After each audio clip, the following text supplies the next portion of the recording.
आज फलटण तालुका मराठी पत्रकार परिषदेच्या वतीनं नुकतंच जे खासदार आहेत संजय दिना पाटील यांनी पत्रकारांच्याबद्दल काही चुकीची आणि आक्षेपार्ह विधानं केली आणि त्यांचा निषेध करण्यासाठी आज आम्ही या ठिकाणी तहसील कचेरीवरती आलो आहे। मध्यंतरी तुम्हाला माहीत आहे की खासदार संजय दिना पाटील यांनी पत्रकारांना धमकी दिली आणि जीवे मारण्याचा एक इशारा दिला। खरं तर संजय दिना पाटील यांना माहीत नसावं की पत्रकारांची ताकद खूप मोठी आहे। तुम्हाला माहिती आहे की या देशाला स्वातंत्र्य मिळाले, या स्वातंत्र्य मिळवण्यासाठी लोकमान्य टिळकांनी सुद्धा पत्रकारिता केली आणि पत्रकारितेच्या माध्यमामधून देशातील सर्वांना एकजूट केलं आणि एक उठाव निर्माण केला। ही खरं तर संजय दिना पाटील यांना माहीत नसावं। संजय दिना पाटील यांनी मध्यंतरी काहीतरी माफी मागितली, पण माफी मागून चालणार नाही, त्यांनी जाहीर माफी मागितली पाहिजे आणि त्यांच्यावरती खरं तर या राज्याचे मुख्यमंत्री देवेंद्र फडणवीस यांनी गुन्हा दाखल केला पाहिजे।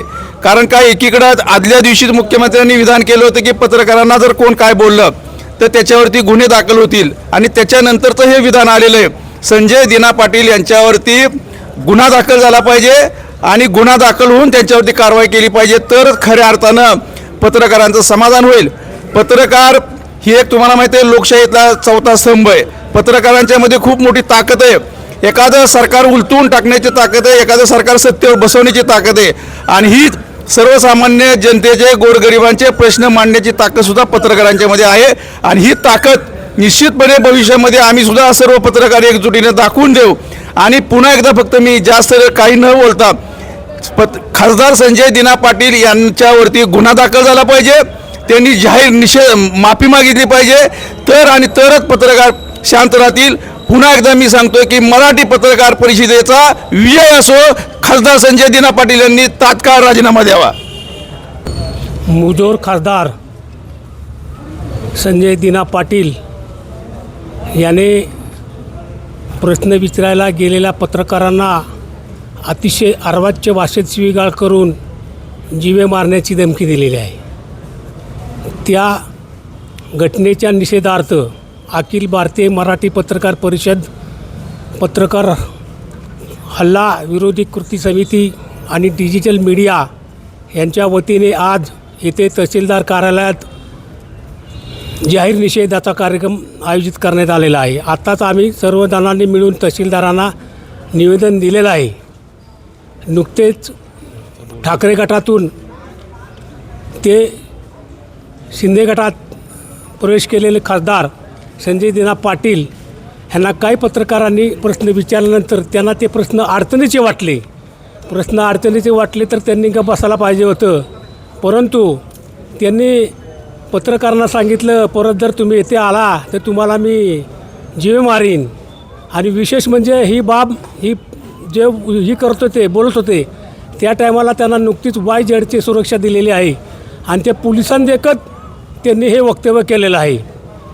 जर एखादा लोकप्रतिनिधी अशा प्रकारे पत्रकारांना जर बोलत असेल तर संजय दिना पाटीलला आमचं सांगणे पुढल्या टायमाला तू वाढव्या खासदार नसशील एवढं लक्षात ठेव।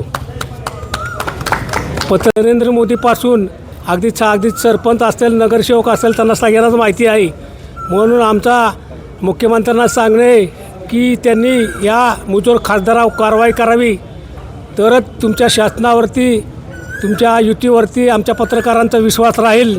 नाहीतर तुम्ही नुसती घोषणाबाजी करताय, पत्रकारांना कोणी हात लावला तर आम्ही हाव करू, आम्ही त्याव करू। आता खरंच वेळ आलेली, तुम्हाला जर काहीतरी करून दाखवायचं असेल तर मुख्यमंत्र्यांनी खासदार दिना पाटीलवर कारवाई करावी एवढी आमची मागणी आहे। अखिल भारतीय मराठी पत्रकार परिषदेच्या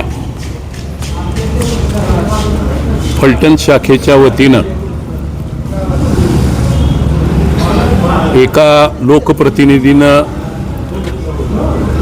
पत्रकारांच्या बाबतीत केलेलं गैरवक्तव्य आणि एकूणच त्यांची पत्रकारांच्या संबंधीची भावना, पत्रकारांच्या संबंधी त्यांनी व्यक्त केलेली वक्तव्य आणि मोठ्या मिजाशीत पत्रकारांच्या संबंधी केलेल्या घोषणा त्या निश्चितपणानं हिंदुस्थानच्या लोकशाहीला घातक आहे।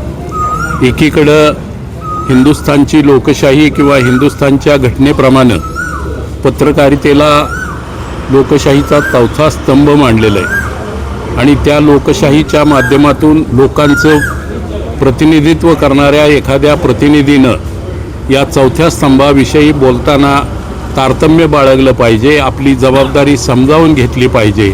पत्रकारांच्या विषयी बोलत असताना पत्रकारांनी काय विचारलं होतं आणि त्याचं उत्तर आपण काय दिलं पाहिजे याचं भान नसणाऱ्या एखाद्या लोकप्रतिनिधीनं निश्चितपणानं आपण त्या लोकप्रतिनिधित्व करत असताना आपली जबाबदारी समजावून घेण्याची आवश्यकता आहे.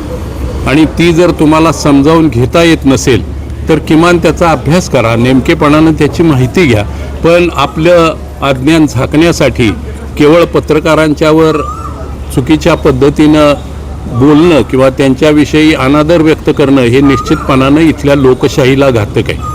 पत्रकारांच्या संघटना असतील, पत्रकार असतील, त्यांच्या पद्धतीनं कामकाज नेहमी करत राहतात आणि लोकशाहीचा चौथा स्तंभ म्हणून निश्चितपणानं मराठी पत्रकार परिषदेच्या माध्यमातून, आमच्या पत्रकार संघटनेच्या असलेल्या सगळ्या नेत्यांच्या माध्यमातून या राज्यातल्या पत्रकारांनी निश्चितपणानं आपली जबाबदारी उत्तम पद्धतीनं पार पाडलेली आहे. त्या पार्श्वभूमीवर जे लोकप्रतिनिधी या पत्रकारांच्या संबंधी चुकीची वक्तव्य करतात, पत्रकारांच्या विषयी अनादर व्यक्त करतात, पत्रकारांना तुल्य लेखण्यासाठी त्यांच्याजवळ जर निश्चितपणानं शब्द नसतील तर त्यांनी आपलं वक्तव्य निश्चितपणानं जाहीरपणानं न करता कुठंतरी त्याच्या संबंधी अभ्यास करावा आणि नंतर पत्रकारितेसंबंधी या पत्रकारितेला फार मोठी परंपरा आहे, मोठा इतिहास आहे. या पत्रकारितेनं हिंदुस्थानचं स्वातंत्र्य किंबहुना स्वातंत्र्याला त्या काळामध्ये पाठबळ देण्याचं किंवा स्वातंत्र्य चळवळीला पाठिंबा देण्याचं काम वृत्तपत्रांच्या माध्यमातून झालेलं आहे. त्या पार्श्वभूमीवर ज्या लोकशाहीमध्ये आपण लोकप्रतिनिधीमधून येतो ती लोकशाही कोणत्या पद्धतीनं उभी राहिली, त्याच्यामध्ये पत्रकारितेचं योगदान काय होतं, या गोष्टी या लोकप्रतिनिधींनी समजावून घेण्याची आवश्यकता आहे. आणि त्या जोपर्यंत ते समजावून घेत नाहीत तोपर्यंत किमान त्यांनी पत्रकारितेविषयी आणि पत्रकारांच्या विषयी आपलं मत व्यक्त करू नये अशी आमची स्पष्ट भावना आहे.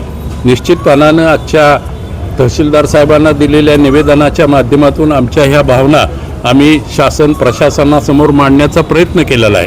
शासन प्रशासनानं त्याची दखल घेऊन योग्य पद्धतीनं जर गरज असेल तर या लोकप्रतिनिधींसाठी एखादा प्रशिक्षण वर्ग घ्यावा आणि नेमकेपणानं त्यांची जबाबदारी काय आहे, त्यांनी कोणत्या भाषेत बोललं पाहिजे, त्यांचं वागणं कसं असलं पाहिजे, ते मतदारांप्रती असेल, लोकशाहीतल्या पत्रकारांच्या विषयी असेल, त्याचा त्याने अभ्यास करावा अशी भावना या निमित्तानं व्यक्त करतो.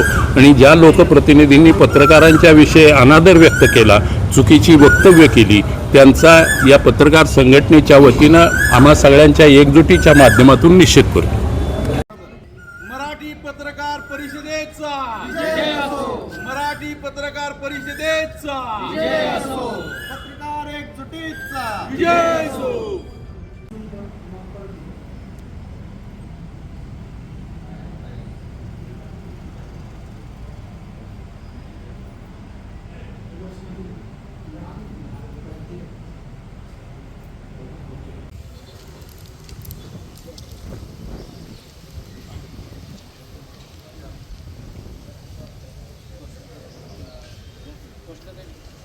पत्रकार एकजुटीचा विजय असो.